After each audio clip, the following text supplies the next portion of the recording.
Isang magandang umaga po sa inyo. Welcome to Daily Walking with Jesus.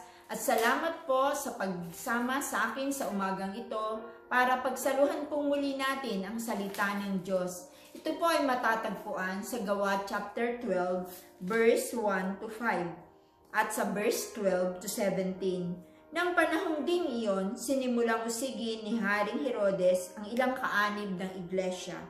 Pinugpugutan niya si Santiago, kapatid ni Juan.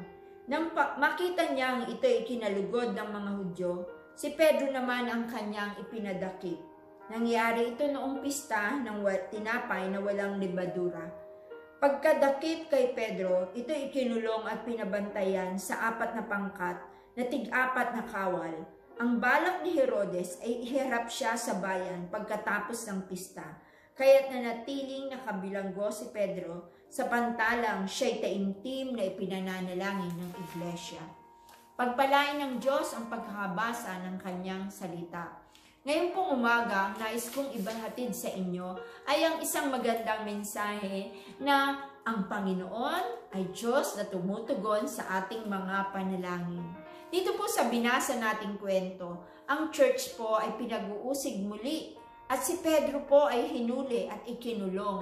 At sa pangyayari po to na pagkakahuli kay Pedro at sa pagkakakulong sa kanya, ang naging response po ng church ay sama-sama silang nanalangin ng taimtim sa Panginoon at ipinagpray nila si Pedro. Ang church po at ang bawat isa, ang bawat mananampalataya, ay gawain na po niya at bahagi ng buhay niya ang pananalangin. Sapagkat ang pananalangin po ay ang pakipag-usap natin sa Panginoon. At sa ating pakipag-usap sa Diyos, binibigay natin ang laman ng ating kalooban. Ang church po, sila ay sama-samang nagtitipon, nagbe-break ng bread, at sila po ay sama-samang nananalangin. Hindi lang sila nananalangin sa gitna ng mga pagsubok, kundi ito na po ang buhay ng iglesia. Ito na po ang buhay ng church, ng bawat isa. At nang dumating nga ang mga pagsubok sa kanila, ay ang naging first response nila ay magtipon-tipon at sama-samang manalangin. Nakakatuwa po ang isang bagay na ipinapakita sa atin ng Panginoon dito. Panalangin ang pinakamatibay na weapon ng isang mananampalataya sa gitna ng mga pagsubok at problemang pinagdaraanan niya. Ngayon pong mga panahon ito, napakarami nating pagsubok na pinagdaraanan. Hindi lang ngayon, ito ay nangyari pa nung mga nagdaang 1 taon. Mabibigat na problema. Bukod pa sa dala ng COVID, meron ba tayong mga personal problem, family problems, individual problems, at sa lahat ng mga pagsubok na ating pinagdaraanan, panalangin po ang pinakamatibay na weapon natin sapagkat meron tayong Diyos na dumirinig ng panalangin. Meron po tayong Diyos na makapangyarihan na ating maaasahan sa gitna ng mga pagsubok na ating pinagdaraanan. At iyan po yung unang mensahe ang na pinakita ng ating binasa rito. Ang bawat isa, ang church ay sama-samang taimtim na nanalangin. At habang po sila'y nananalangin, ang pangalawang katotohanan po ay ang Diyos ay gumagawa sa tamang panahon na kailangang tugunin ang ating panalangin. Sabi po dun sa Hebreo na talata ng salita ng Diyos na ating babasahin, kaya't huwag tayong mag-atubiling lumapit sa trono ng mahabaging Diyos at do'y kakamta natin ang habag at kalinga sa panahong kailangan natin to. Ayun po, mahakamta natin ang habag, ang pagkalinga ng Panginoon sa panahong kailangan natin ito. Ang church po dito sa binasa natin, sila ay nagpe-pray. Habang sila ay nagpe-pray, ay ang Panginoon pala ay gumagawa na. Sinagot na niya ang kanilang panalangin. Hindi pa nila alam na sinagot na, pero ang Lord ay advance. Ayun na, gumagawa na siya. Pinalaya niya si Pedro. Mula doon sa pagkakakulong, nagpadala siya ng anghel para iligtas si Pedro. Sabi nga ni Pedro sa talatang ating binasa, sinugo ng Panginoon ang kanyang anghel upang ako ay iligtas kay Herodes at sa mga gawain ng mga Hudyo. Yun po ang pagtugon ng Panginoon. Where is the church? The church is still praying. Nagpe-pray sila. Pangatlo pong mensahe na dapat nating matutunan ngayon ay, when you pray, expect the Lord to do it and answer it. Pag tayo nanalangin, alam natin na tutugon ang Panginoon sa panalangin. Nakakatuwa po yung mga mananampalataya dito, they are praying. Pero nung dumating si Pedro doon sa bahay, nung siya pinalaya na, kumakatok siya at ayaw pa siyang papasukin. Sapagkat parang hindi siya makapaniwala si Rode na yung nando sa labas sa kumakatok, tinig ni Pedro. Pero paano nandito si Pedro nakakulong siya? Kaya nga po, at nung sabihin niya doon sa mga kasama niya, nahihibang ka ba? Hindi mo ba alam na si Pedro ay nakakulong? Pero hindi, sabi niya, andoon, pinuntahan nila. At nakita nga nila si Pedro ay nakalaya. Nakakatuwa, nagpe-pray, pero hindi nila inaasahan ang sagot. Nangyayari ba yun sa inyo? When you pray, sometimes you are doubting if God will answer it. O kaya hindi tayo gumagalaw ayon sa ating ipinanalangin.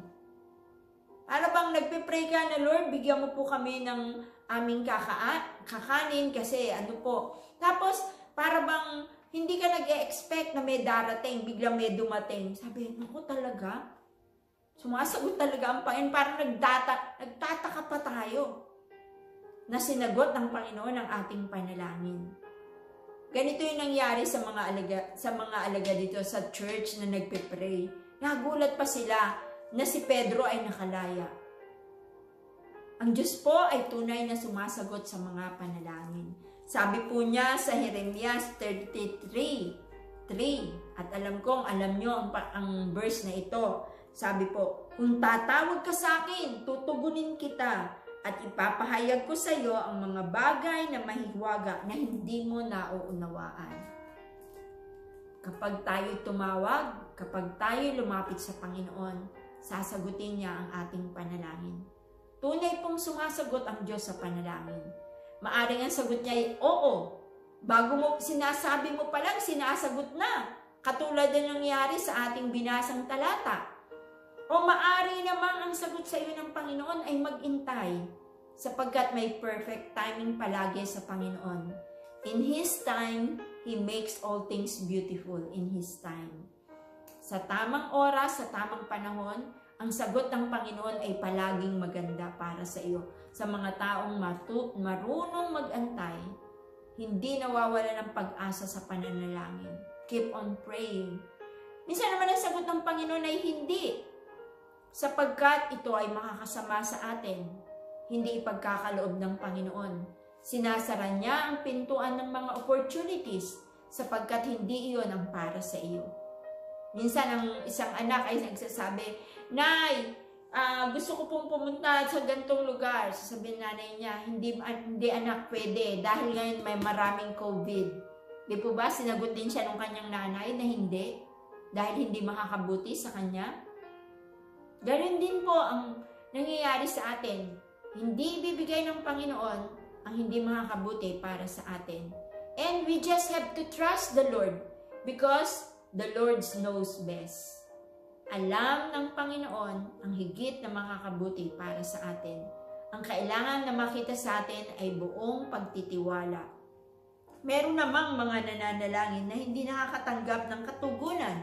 Dahil po, sabi, subalit ang humihingi dapat manalig at huwag mag-alinlangan, sapagkat ang nag-aalinlangan ay parang alon sa dagat na itinataboy ng hangin kahit saan. Huwag umasang tatanggap ng anuman mula sa Panginoon ang taong pabago-bago ang isip at di alam kung ano ang talagang ibig.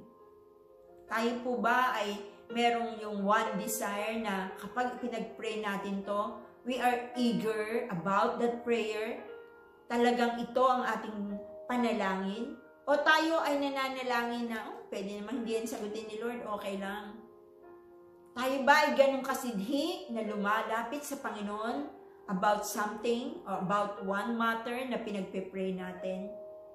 Kailangan makita sa atin yung sincerity Kailangan makita sa atin na hindi tayo pabago-bago ng isip.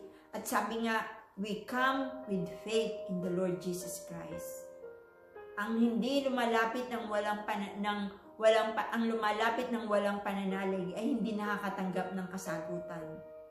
Kaya, but sabi, without faith, you cannot please the Lord. Ang nais makita ng Panginoon sa atin ay yung buong pagtitiwala sa kanyang kapangyarihan. Tandaan po natin, ang Diyos ay sumasagot sa panalangin dahil siya ay buhay, dahil naririnig niya ang iyong panalangin, nakikita niya ang nangyayari sa iyong buhay. Magtiwala ka sa Panginoon. Ngayon po tayo mananalangin. Iusal mo sa Panginoon ang iyong panalangin. Isang panalangin na buong taimtim. Meron bang kagalingan? Meron bang may karamdaman? Ipag-pray natin sila. Panalangin natin ang lahat ng kaganapan na nais mo na idulog sa Panginoon sa iyong buhay. Tayo po ay lumapit sa Kanya sa oras na ito. Aming Diyos at aming Ama, maraming salamat po. Maraming salamat. Panginoon, pakinggan po ang panalangin ng bawat isa sa oras na ito. Ikaw nga po ang gumawa sa Kanya at Ikaw nga po ang kumilos sa buhay niya. Salamat dahil Ikaw ay tumutugon sa aming mga panalangin. Salamat dahil Ikaw ay naririyan. Pagpalain mo ang bawat nakarinig nito, Panginoon. At Ikaw ang siyang patuloy na makita namin isang Diyos na buhay, isang Diyos na dumirinig, at isang Diyos na handa kaming sagutin sa mga panalangin makakabuti para sa amin. Ito po ang aking samot dalangin sa pangalan ng iyong anak na si Jesus. Amen. Maraming salamat po. Samahan niyo po ako muli sa ating Daily Walking with Jesus on Monday.